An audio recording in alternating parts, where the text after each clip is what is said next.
mortgage interest rates don't actually matter in the bigger picture of things when the world is in this kind of turmoil, when human beings are terrorizing each other the way that they are right now, and when innocent children on both sides of all this horror suffer.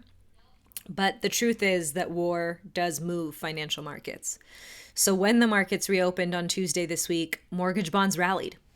Why would such terrible news be good news for mortgage interest rates?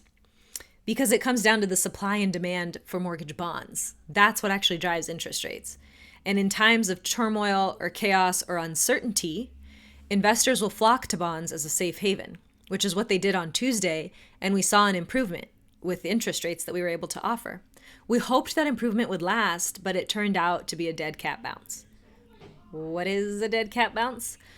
I learned this expression only this week because it became relevant for bonds. So if you had a dead cat and you threw it out the window, especially if you're pretty high up, when the cat hits the ground, it's going to bounce. But the sad reality is it's still dead. So bonds were the dead cat this week. From really high up, they dropped, but it was just a bounce. There's still the sad truth that they are deeply oversold. And for the rest of the week, we saw mortgage bonds in the red. We saw red drops each day. At this point, it kind of feels inappropriate to use any analogies that involve death, so I'm going to switch gears. Both inflation readings this week came out showing a slight uptick, which is bad news. This proves that this strong labor market is supporting consumer spending. Now, sure, it's arguable whether you would describe the labor market as strong, because if you were really reading the full jobs report beyond the headline number, then you might not confidently describe it as such. Plus, you probably know people, or maybe yourself, feel that people are pinched. People are feeling squeezed right now. They're not as financially confident. Now, maybe they're using their credit cards, or maybe I'm dead wrong, and nobody's feeling pinched, and everybody's rolling in the dough.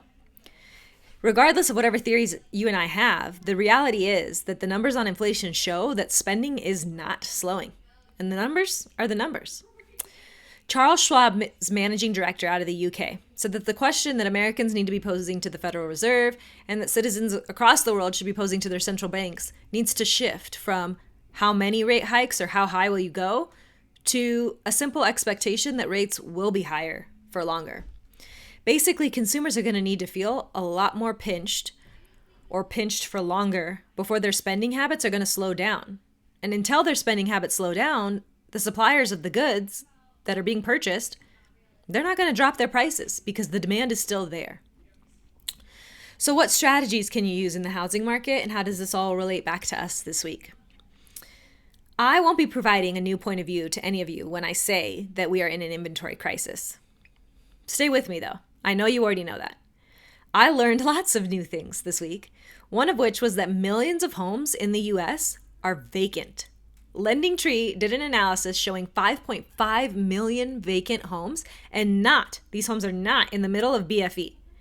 These were in the nation's 50 largest metro areas. If I were a realtor, I would be scrambling to get with my title company or access the data some way, somehow, to find these homes, to locate the homes in my market that are vacant, and approach the owners as potential sellers. These are the kind of scenarios that you hear about on TikTok and Instagram. The creative financing deals, subject to assumable loans, seller carry financing. It all screams investor opportunities, but it works for first-time homebuyers or anyone, really. If the home is vacant, the seller is likely going to be more motivated, right? And the owner of the home may be just thinking that they have no choice right now. But they do have options, and you can present them to them. If I were a buyer, I would be up my realtor's ass to find this data and access it for me and do some boots on the ground. To close with a little warning on an entirely different subject, be sure to get hyper local with your data. I read a lot of national reports this week sharing statistics that didn't feel true to what I'm experiencing here.